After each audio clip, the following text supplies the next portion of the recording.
शिवसेना पक्ष आणि धनुष्यबाण कुणाचा यावर आजपासून सुप्रीम कोर्टात अंतिम सुनावणी। सुप्रीम कोर्टातील त्रिसदस्यीय खंडपीठापुढे होणार सुनावणीकडे महाराष्ट्राचं लक्ष।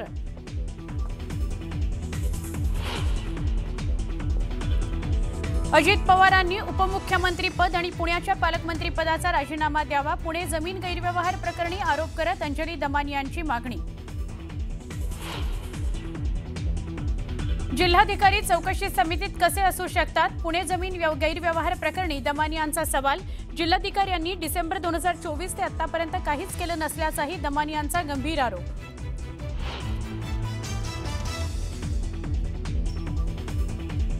भाजपकडून नगराध्यक्षपदाच्या बहुतांश उमेदवारांना एबी फॉर्मचं वाटप। काल संध्याकाळी उशिरा प्रदेश कार्यालयातून एबी फॉर्म रवाना। वरिष्ठ सूत्रांची न्यूज 18 लोकमतला माहिती।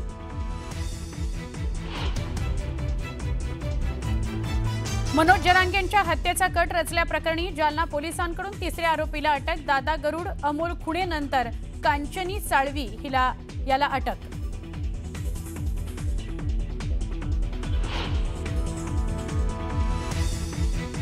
छत्रपती संभाजीनगर ते पुणे या नव्या महामार्गाचा मॅप प्रसिद्ध होण्याआधीच सोशल मीडियावर व्हायरल। जमीन खरेदीकरता मोठ्या व्यावसायिकांची लगबग। नकाशा व्हायरल झाला कसा याबाबत तर्कवितर्क।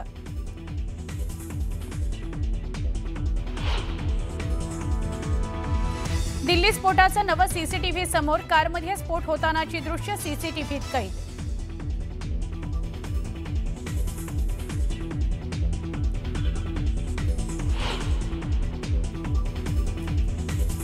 दिल्ली ब्लास्ट प्रकरणाच्या तपासाकरता एनआयएच्या 10 सदस्यांची विशेष टीम गठीत। एडीजी विजय साखरे यांच्या नेतृत्वाखाली चौकशी सुरू।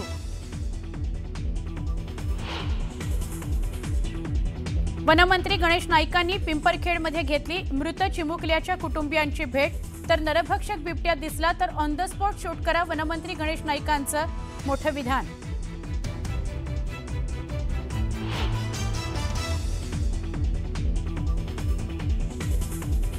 परवानगी न घेता पुणे मेट्रोमध्ये प्री वेडिंग फोटोशूट करणं जोडप्याला भोवलं। विविध मेट्रो ट्रेन आणि स्टेशन्सवर करण्यात आलेलं फोटोशूट, जोडपं आणि फोटोग्राफरला दंड।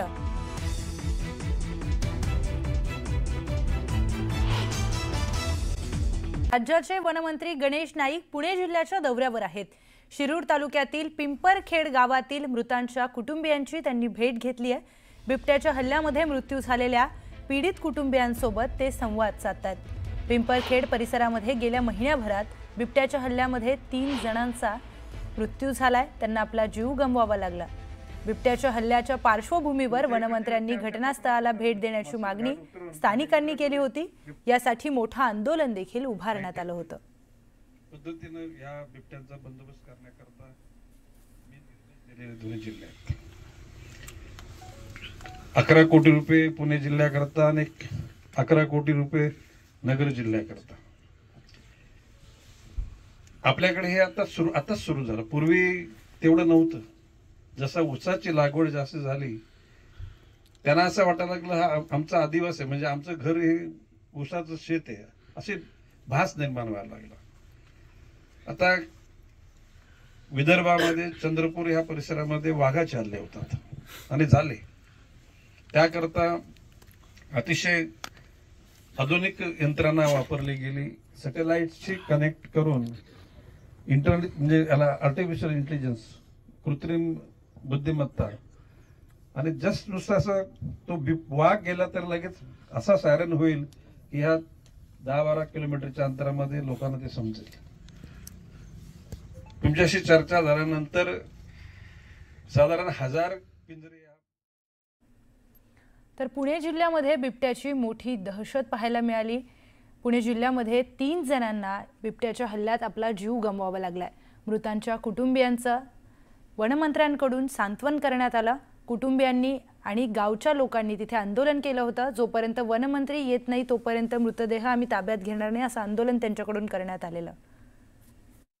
परंतु राज्य शासनाचा आणि त्या खात्याचा मंत्री म्हणून त्या ठिकाणी येण्याचं मी निश्चित केलं आणि आता आलोय, हा मंत्री म्हणून आलो। मी त्या दुःखितांचा एक निश्चितपणे कुटुंबासारखाच त्याचं दुःख सांत्वन करायसाठी नागरिकांवरती गुन्हे दाखल झालेत, वाहनाची जाळपोळ झाली, त्याचे सुद्धा गुन्हे दाखल मी झाले.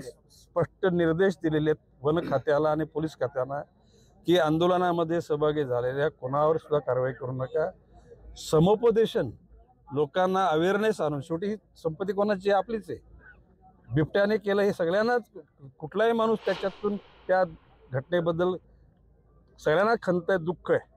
परंतु या बाबतीमध्ये कोणाचे जरी त्यात नावा निष्पन्न झाले तरी सुद्धा पोलीस आणि वन खात्याला आम्ही सांगितलेलं आहे की या ठिकाणी कारवाई करण्याचा कोणी आग्रह धरायचा नाही. वनातला बिबट्याची संख्या मोठ्या प्रमाणात आहे, 2000 अपयश आहे का?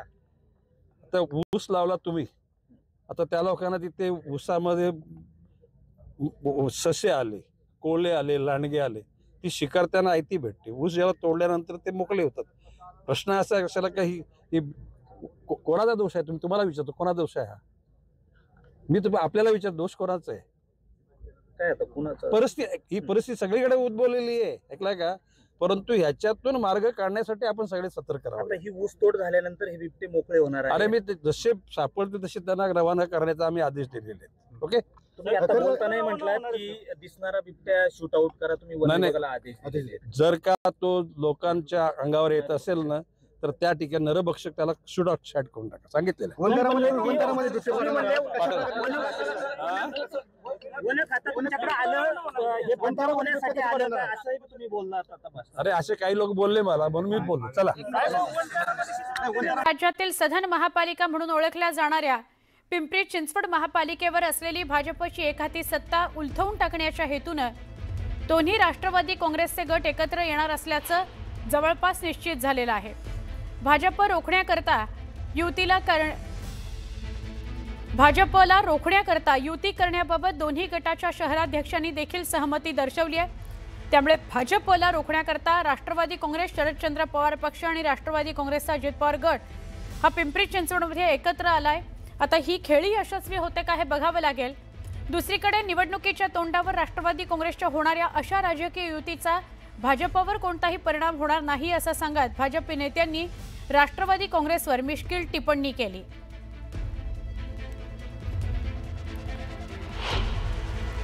आपण पाहिलं असेल की राष्ट्रवादी काँग्रेस जेव्हा 2 सुद्धा झाली त्यावेळेला पण केवळ राष्ट्रवादी काँग्रेस पक्षाचे केवळ 2च नगरसेवक तिथे, आणि काही खूप कमी बोटावर मोजण्या एवढे किंवा 5% कार्यकर्ते हे आदरणीय पवारसाहेबांना जॉईन झाले. परंतु आज आदरणीय पवारसाहेब आणि अजितदादा जर एकत्र येत असतील तर यापेक्षा चांगली बाब नाही. म्हणजे अतिशय स्वागतार्ह आहे. आम्हाला सर्वांना तो आनंद आहे.